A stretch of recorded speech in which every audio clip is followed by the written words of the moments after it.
여러분은 요즘 어떤 마음으로 하루하루를 또 마주하고 계시고 살아가고 계십니까? 여러분 마음속에는 미래를 향한 기대와 기쁨이 충만하십니까? 날마다 내가 힘차게 살아가고 싶고 내가 정말 좋은 마음으로 시작하고 싶지만 혹시 내 마음을 앞으로 나아가지 못하게 발목 잡는 것은 없습니까?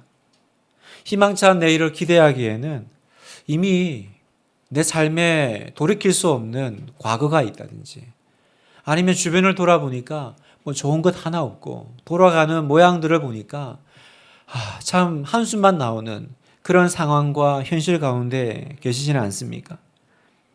제가 전에 교회에서 한번 이렇게 금요 기도회를 이렇게 참석을 하고 끝나고 개인 기도 시간에요. 그 교회는 이제 그 누구든지 강단 앞에 나와서 이렇게 기도할 수 있었거든요. 그래서 저도 이제 강단 앞에 이제 나와서 기도하는데 제 옆에 어떤 한 여성 중년의 성도가 발악을 하면서 기도를 하시는 거예요. 바닥에 앉아서 막 바닥을 발로 차고 허공을 향해서 막 손을 흔들면서 기도를 하시더라고요. 그래서 참 이렇게 예사롭지 않아서 이제 나중에 이제 그 성도님 교구 목사님께 얘기를 들어보니까 이분이 이제 주중에 베이비시터 일을 하시는데 자기 실수로 아이가 잘못된 거예요. 그러니까 이분이 이제 교회 나와가지고 살려달라고.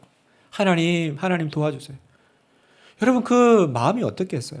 내 실수로 어떤 한 가정의 아이가 잘못되고 또 어려워졌으니까 여러분 이분 마음에 무슨 소망이 있으며 하루하루가 뭐 어떤 기쁨이 있겠어요? 어쩌면 정말 지옥 같은 하루를 통과하고 계시지 않겠습니까? 그 마음속에 좋은 일이 있을 거야. 내 삶도 회복될 거야. 그런 기대와 또 기도가 나올 수 있을까요? 요즘 우리 이제 매일 성경 큐티 본문이 예레미야 애가서입니다. 제가 이제 예레미야 애가를 이렇게 같이 묵상하면서 좀 특별히 하나님 주신 마음이 있어가지고 마태복음을 또 잠깐 내려놓고 오늘 이 예레미야 애가 이 주신 은혜를 좀 여러분과 나누고 싶은데요. 여러분 애가 슬픈 노래라는 거죠.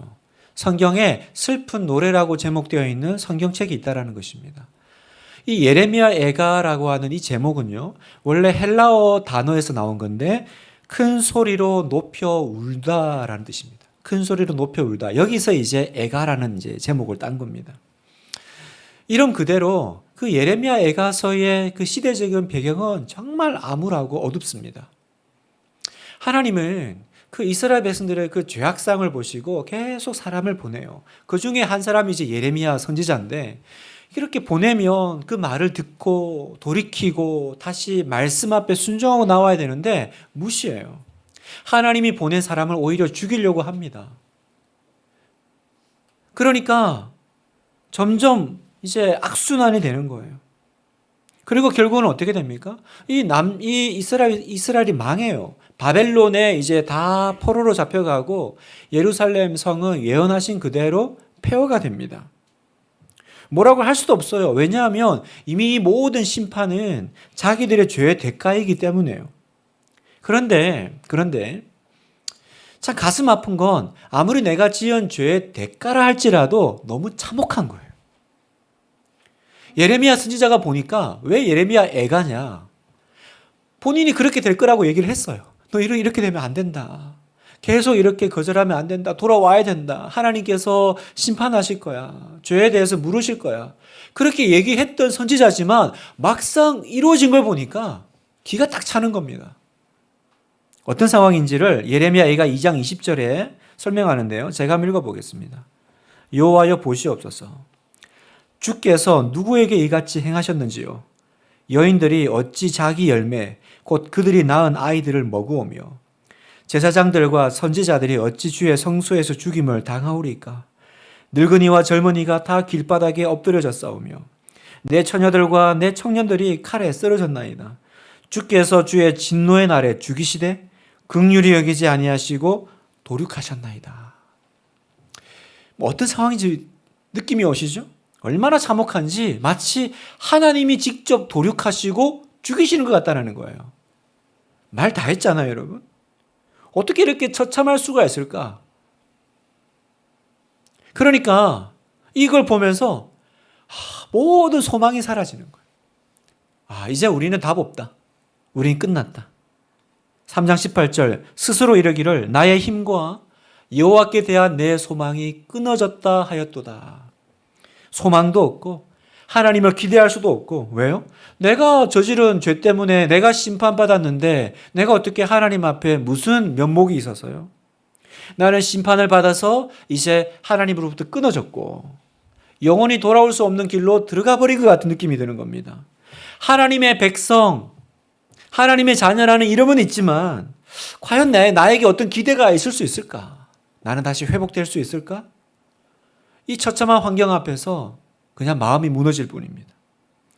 그래서 여러분, 히브리어 성경의 제목은요, 아까 헬라어 제목은요, 애가잖아요. 큰 소리로 높이 울다. 큰 소리로 울다인데 히브리어 제목은요, 어찌하여입니다. 어찌하여. 왜 이런 제목인지 이해가 되잖아요. 어찌하여 이런 일이 일어났냐라는 겁니다. 이제 우리는 어떻게 하면 좋겠냐라는 거예요. 더 이상 희망이 없다. 내 인생은 끝났다. 어찌하여. 어찌하여. 그래서 여러분 예레미야 애가를 읽어보면요, 참 비탄합니다. 참 슬퍼요. 그 선지자의 애통과 그 눈물이 계속 묻어나는 성경이죠. 하나님, 맞습니다. 다 우리 잘못입니다. 다 이제 끝났습니다. 이제 우리는 회복될 수 없는 나라가 되었고 우리는 이제 더 이상 회복 불가능의 상태입니다. 이 이야기가 예레미야 애가서예요. 그리고 여러분, 이 이야기가 저와 여러분의 이야기입니다. 회복될 수 없는 상태. 이것이 우리의 문제죠. 여러분 주변을 보시면서, 우리 나라가 가는 길을 보시면서, 정치 상황을 보시면서, 경제 상황을 보시면서, 내 인생을 보시면서 여러분이 이 애가가 나오지 않으세요? 노래인데 슬픈 노래가 계속 내 안에 울려 퍼지고 있지 않습니까? 아침은 밝았지만, 새날은 왔지만 나는 그 날을 향해서 나아갈 힘이 하나도 없어요. 아침은 밝았지만 내가 왜 힘내어서 오늘 하루를 살아가야 되는지 답을 잘 모르겠어요. 19절을 같이 한번 읽겠습니다. 시작. 내 고초와 재난 곧 쑥과 담즙을 기억하소서. 내 마음이 그것을 기억하고 내가 낙심이 되오나. 쑥과 담즙을 기억하소서. 쓴물이 계속 올라오는 거죠. 하나님, 내가 낙심이 됩니다. 그러니까 여러분 이 말씀만 딱 보면요, 그냥 결론이 이거죠. 행복 끝, 불행 시작, 그리고 영원토록 끝나지 않을 불행이 내 인생에 찾아왔다. 여러분 오늘 우리가 읽은 이 말씀이 여러분에게 실감나게 다가오세요? 나는 완전히 끝나버렸다라는 것. 나에게는 더 이상의 회복이 있을 수 없다라는 것. 여러분은 제가 앞선 그 서두에 말씀드렸던 그 여인처럼 그 어머니 같이 땅을 발로 차며 하늘을 향해 손을 흔들며 가슴을 쓸어 안고 하나님 앞에 어찌할 줄을 몰라서 울어본 적이 있습니까? 우리는 때때로 살면서요, 나는 이제 영원히 회복될 수 없는 상태에 이제 도달한 것 같아. 이런 마음이 들 때가 있습니다. 학교에서 우리 자녀들이 잠깐 등수가 떨어진 정도가 아니라 도저히 적응하지 못하고 학교에서 낙오될 때요. 회사에서 상사로부터 핀잔 좀 듣는 이야기가 아니라 해고 통지서를 받을 때요. 부부가 잠시 말다툼한 것이 아니라 서로가 서로에게 이혼을 요구할 때요. 사랑하는 사람이 병에서 회복되지 못하고 우리 곁을 떠날 때요. 그때 우리는 이렇게 고백하게 됩니다. 주님, 제 쑥과 담즙을 기억하소서. 제 심령에 이것을 생각할 때마다 낙심이 됩니다. 낙심이 됩니다, 하나님. 여러분 또 우리의 신앙생활은 어떻습니까? 예수 믿는다고 살아왔지만 변화는커녕, 믿음 믿는다고 얘기했지만 믿음의 성장은커녕 오히려 날마다 쓰러지고 무너지고 시험 들고 매번 넘어지러 나 자신을 보면서 내가 한심하고 내가 왜 이렇게 살지? 그런 딱히 답은 없어요. 그래서 우리는 이렇게 기도하죠. 하나님, 나도 내가 이렇게 싫은데 당신은 오죽하세요? 나도 내가 답이 안 나오는데 당신 보시기에는 어떻습니까? 하나님, 그냥 저를 포기하세요. 포기하십시오. 저도 저를 내려놓겠습니다. 그래도 하나님 잘못 아닙니다. 제가 저지른 것인데 어떡하겠습니까?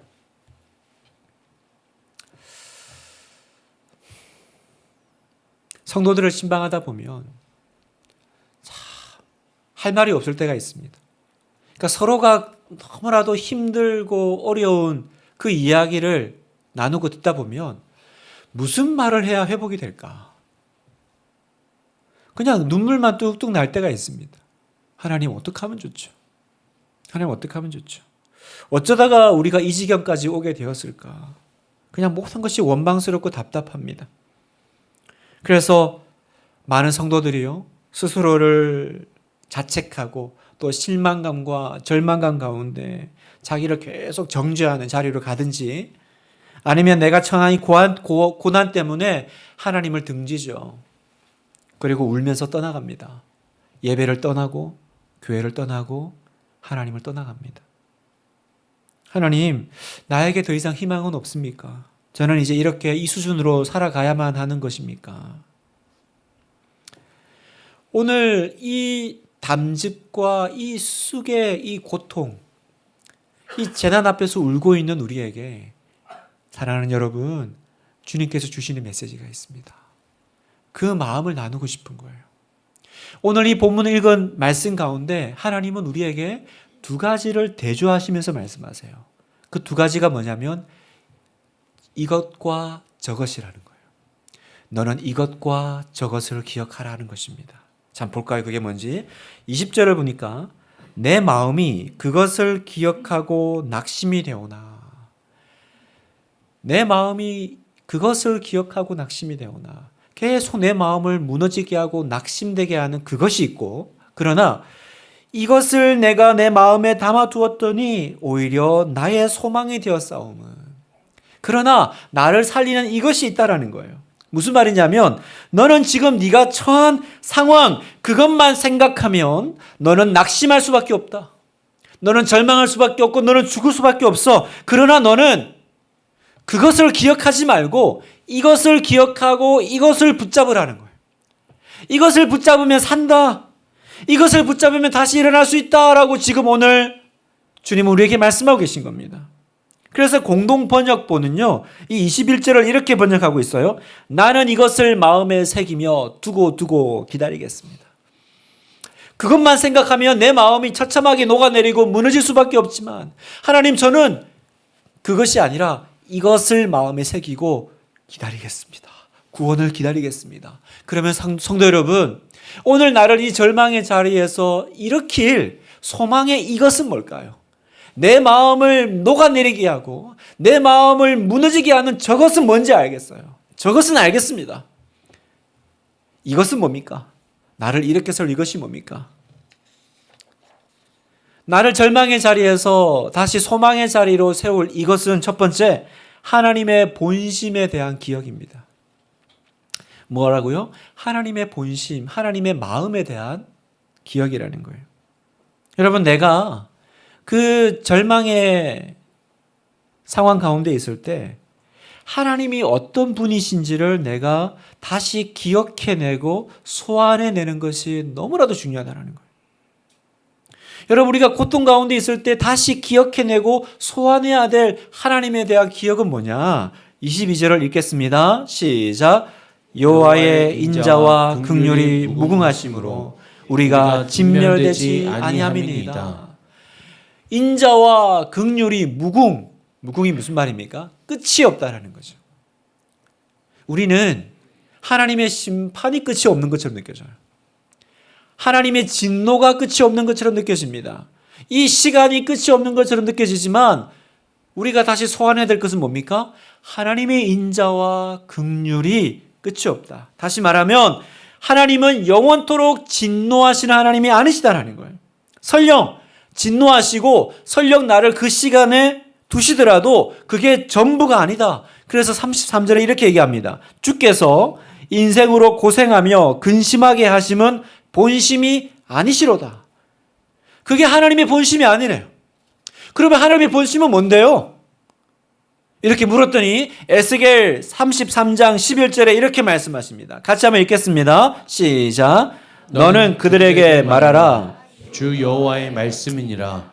나의 삶을 두고 맹세하노니 나는 악인이 죽는 것을 기뻐하지 아니하고 악인이 그의 길에서 돌이켜 떠나 사는 것을 기뻐하노라. 이스라엘 족속아 돌이키고 돌이키라. 너희 악한 길에서 떠나라. 어찌 죽고자 하느냐 하셨다 하라. 너는 그들에게 가서 말하라. 나의 삶을 두고 맹세하노니 나는 결코 네가 죽는 것을 기뻐하지 않아. 이게 하나님의 본심이라는 거예요. 나는 네가 죽는 것을 기뻐하지 않는다. 나는 네가 살기를 원한다. 나는 네가 살기를 원해. 에스겔 16장 6절 너는 피투성이라도 살아있으라. 다시 이르기를 너는 피투성이라도 살아있으라.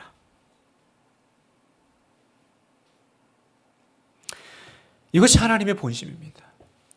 너는 살아있으라. 피투성이라도 살아야 돼. 사탄은 우리의 마음을, 감정을 이용하죠.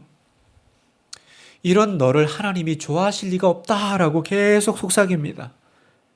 네가 이런 일을 당하는 걸 보면 하나님이 너를 버리신 게 분명하지. 여러분, 그게 진리가 아니라는 거예요. 그게 하나님의 본심이 아니라고 말씀하세요. 32절을 제가 세 번역으로 읽겠습니다. 주께서 우리를 근심하게 하셔도 그 크신 사랑으로 우리를 불쌍히 여기신다.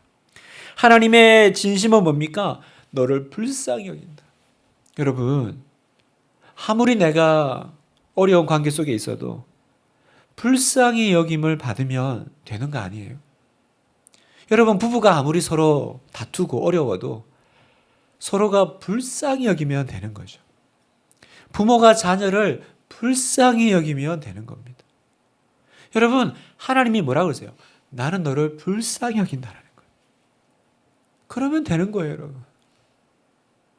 이걸 기억하라는 거예요. 바로 너를 불쌍히 여기는 아버지의 마음을 꼭 기억해라. 아무리 낙담되고 아무리 절망이어도 나는 너를 불쌍히 여기는 아버지. 여러분, 처음 여러분 자녀 학교 보낼 때 기억나세요? 저도 우리 아이들 정말 우리 딸이 너무 작아가지고 별명이 콩순이였거든요. 지금은 이제 팥순이가 돼서 엄청 큰데 그 콩순이 같은 애가 처음 학교를 가는데 마음이 안 놓이잖아요. 도대체 얘가 제대로 할 수는 있을지, 어디 맞고 다니는 건 아닐지, 화장실은 잘 갈지, 뭐 직장에 있든 가정에 있든 온통 내 마음은 다 그 아이에게 가 있지 않습니까? 얼마나 신경이 쓰여요? 얼마나 참 해야 될 것이 많습니까? 그렇다고 해서 여러분, 야, 이렇게 힘들고 신경 쓸 바에는 그냥 차라리 없어졌으면 좋겠다. 여러분, 이렇게 말하는 부모 있습니까? 누가 그렇게 묻는 사람 있다면 아마 여러분 기겁을 하실 거예요. 왜요? 나는 부모니까. 그죠? 나는 아버지니까요. 아니, 애 학교 보냈으면 됐지. 뭘 그렇게 신경 쓰세요? 뭘 그렇게 애쓰세요? 내 아들이니까요. 내 딸이니까요. 그래서 우리는 지금보다 더 많이 신경을 쓰고 더 많이 이 아이 때문에 고통이 일어난다 할지라도 우리는 이 아이를 포기하지 않을 거예요. 더 연약하면 더 마음이 가는 게 부모죠. 두 아이 중에 더 아이가 약하면 그 아이에게 더 마음이 가는 거, 더 긍휼함이 가고 불쌍히 여기는 거.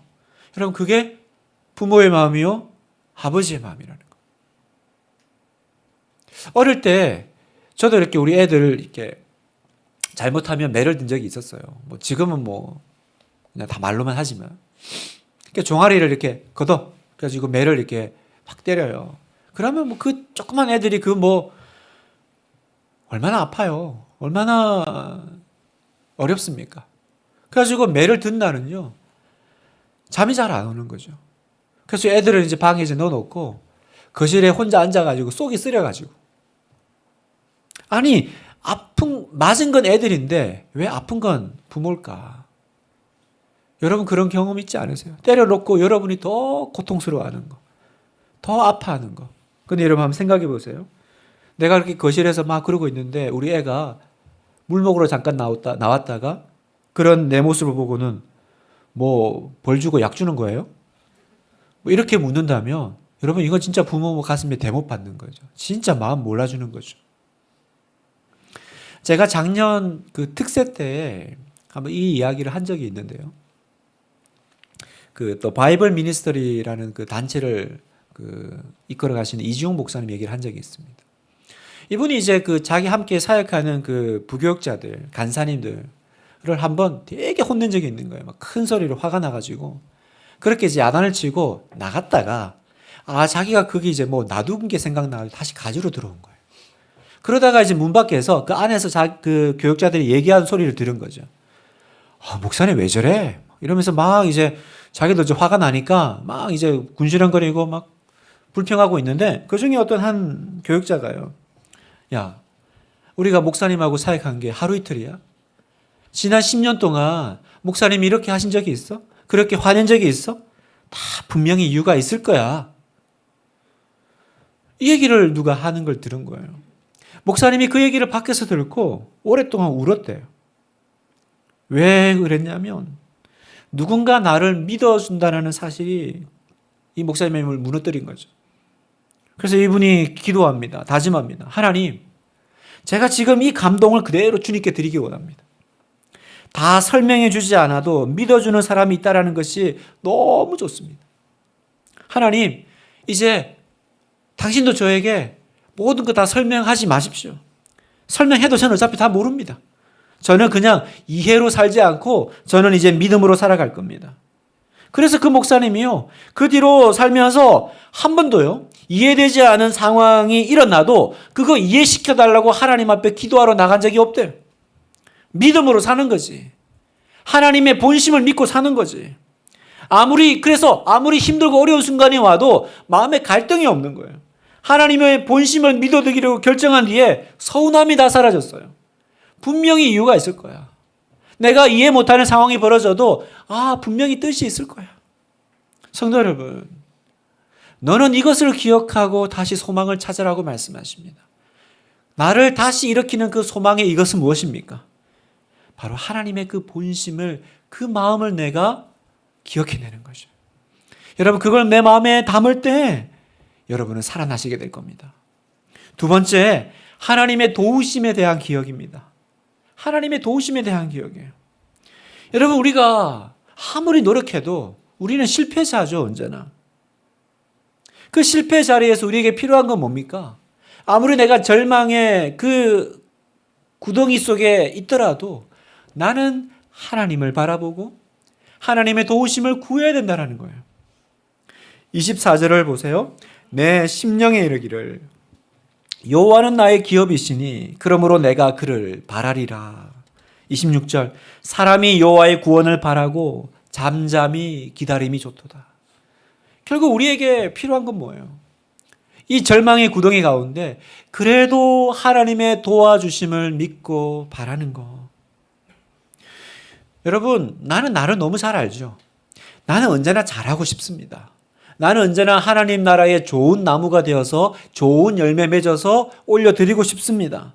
그러나 그 최선을 다했음에도 불구하고 왜 우리 안에는 이렇게 그렇게 별다를 게 없는 그런 열매들만 맺히는 건지, 그런 상황을 맞닥뜨리게 되면 참 이 실패의식이요, 실패자 같은 느낌이요, 인정받지 못한 사람이요, 하나님의 기대에 미치지 못한 사람이라는 그 생각이 우리를 막 사로잡죠. 그러면 또 마귀가 그때를 안 놓쳐요.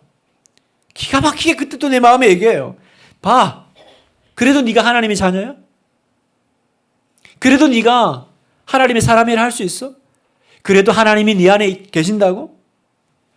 여러분, 이 마귀의 목소리, 사랑하는 성도 여러분, 우리가 하나님의 자녀가 된 것은 내가 삶으로 증명했기 때문이 아니에요. 여러분의 자녀는요, 여러분의 자녀가 되기 위한 시험 점수 통과해서 자녀 됐습니까? 여러분의 자녀를 데리고 사는 이유는 이 아이가 계속 그 점수를 유지하고 있기 때문에 데리고 사십니까? 아니잖아요, 여러분. 내가 사랑하기 때문에 내 자녀죠. 물론 이 아이가 내 자녀답게 살아주면 좋죠. 공부 잘해주면 좋죠. 그러나 그렇다고 해서 내 자녀가 아니라, 삶으로 증명했기 때문에 내 자녀가 아니라, 내 자녀기 때문에 삶으로 증명해 나가는 거예요. 많은 신자들이 여기서 넘어집니다. 잘하려고 했는데 잘 안 되면 그때마다 이것 봐, 이것 봐. 이게 나야. 이게 내 한계야. 그래서 다 넘어지는 거예요. 여러분, 그럴 때마다 뭐 해야 됩니까? 주님을 바라보셔야죠. 주님을 바라보셔야죠. 24절, 내 심령에 이르기를 내가 그를 바라리라. 내 심령에 이르기를 내가 그를 바라리라. 어떤 사모님이요, 가정사에 가는 사모님이요, 그 사춘기 아들이 실수하고 죄짓고 넘어질 때마다 그렇게 솔루션을 줬대요. 네가 한 번 넘어질 때마다 10번씩 외쳐라. 하나님은 이런 나를 사랑하신다. 하나님은 이런 나를 사랑하신다. 엄마 아빠는 이런 나를 사랑하신다. 네가 넘어지고 쓰러질 때마다 네가 기억해야 될 것. 엄마 아빠는 널 버리지 않아. 하나님은 너를 사랑하셔. 여러분, 내가 실패 자리에서 해야 될 일은 무엇입니까? 주님을 바라보는 거예요. 주님을 바라보면 그 주님께서 나의 자리에 오셔서 나의 짐을 지시는 거예요. 이게 내 영혼의 구원이죠, 여러분. 이게 내 영혼의 구원입니다. 여러분, 이 사실을 믿으세요? 여러분, 이 사실이 정말 믿어지십니까? 내가 주님을 바라보면 주님이 나의 짐을 지신다는 사실이 믿어지십니까? 김해에 어느 교회에서 부흥회를 하는데 80세 넘으신 권사님이 강사 목사님께 상담을 요청하셨습니다. 그 권사님은 울면서 자식을 죽인 엄마도 구원받을 수 있는지 물어보셨습니다. 권사님 안에는 마음속에 묻어둔 한 가지 죄가 있어요. 내가 자식을 죽였다라는 것입니다. 그분이 이제 17세 때 정말 어린 나이 때 시집을 갔는데 그 일제강점기예요. 남편은 만주로 징용을 가서 행방불명이 되고, 그래서 아이를 낳아야 되니까 이제 친정에 와서 아이를 낳았는데 쌍둥이를 출산하신 거예요. 당시 먹을 것이 없던 시절입니다. 그래서 산에서 나무 껍질 벗겨서 먹던 시절이에요. 근데 친정에는 식구가 9명이에요. 그 9명 식구에 또 쌍둥이까지 데리고 들어갔으니 그 눈치가요. 그래서 이 권사님이 그 뭐 어린 나이에 무슨 제대로 된 판단할 수 있습니까? 그냥 친정 식구들의 외면하는 그 눈치를 감당할 수가 없어가지고요. 결국 쌍둥이 중에 한 아이에게 젖을 주지 않았습니다. 자식을 죽인 어미. 이것이 권사님이 평생 털어놓지 못한 비밀이었습니다. 나는 내 아이에게 젖을 주지 않았다. 그리고 나중에 이제 교회에 와서 권사님이 되고 예수님도 믿고 했지만, 하나님 앞에 가서 내가 이 죄를 어떻게 해야 되나. 아무런 기쁨이 없이 예수님을 믿고 교회를 다니는 거예요. 교회에서 봉사 제일 열심히 하십니다. 봉사 양보하지도 않으십니다. 왜요? 내가 이렇게 열심히 봉사하면 하나님이 나 기뻐하실까 봐. 하나님 나 좋아하실까 봐. 강사 목사님이 그 권사님의 사연을 듣고 이렇게 말씀하셨어요. 권사님, 저를 따라서 3마디만 따라서 기도하십시오. 첫 번째, 자식 죽인 어미 죄, 예수님이 짊어지고 십자가에 죽으셨습니다. 두 번째, 하나님은 이제 자식을 죽인 죄를 기억하지 않으십니다. 세 번째, 자식을 죽인 어미지만 하나님은 당신을 딸로 삼으셨습니다. 이 3마디를 따라하는데 그렇게 시간이 많이 걸려요. 권사님은 한참을 울었습니다. 그렇게 집회가 끝나고 그 교회 담임 목사님이요, 그 권사님이 교회에서 웃는 걸 처음 보셨대요. 그분의 오랜 죄짐을 주님께서 해결해 주신 것입니다. 성도 여러분, 우리가 성경을 읽으면서 깨닫는 것, 우리가 구약 성경을 읽으면서 이스라엘 역사를 보면서 예레미야 애가를 읽으면서 깨닫는 건 뭐냐면, 우리는 절대적으로 실패자구나.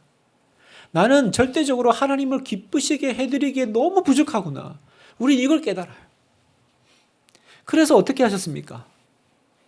주님께서 직접 인간의 몸으로 이 땅에 오셔서 내가 해야 될 일을 십자가에서 다 이루시고 그 결과를 우리에게 주셨습니다. 그 도움을 바라보라고 말씀하십니다. 그 도움을 네가 마음에 담으면 네가 살리라.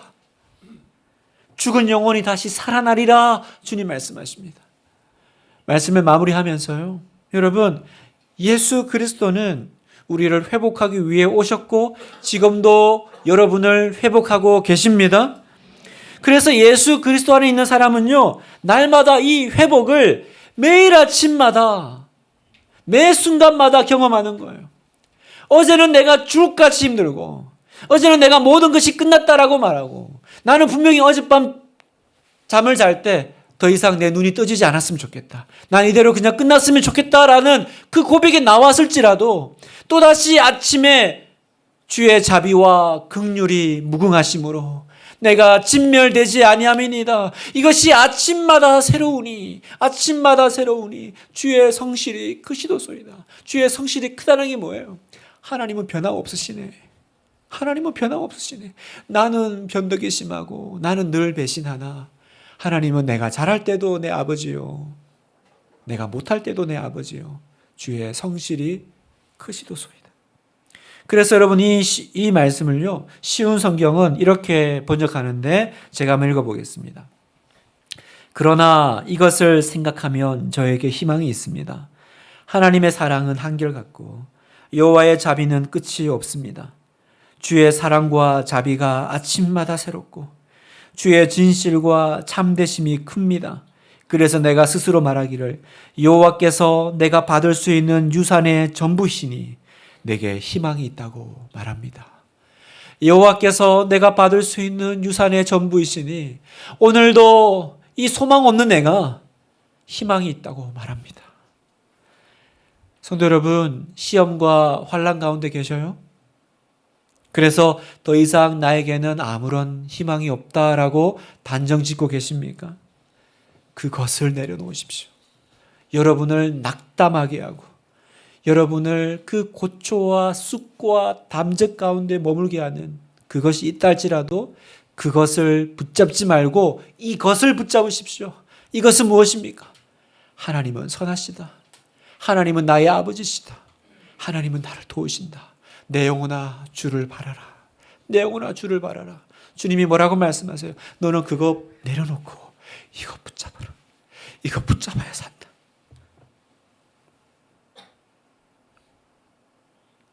넘어질 때마다 고백하십시오. 하나님은 나를 사랑하신다. 쓰러질 때마다 외치십시오. 하나님은 이런 나를 사랑하신다. 이런 나를 사랑하신다. 오늘도 예수 그리스도 이름으로 승리하는 여러분 되시기를 축복합니다.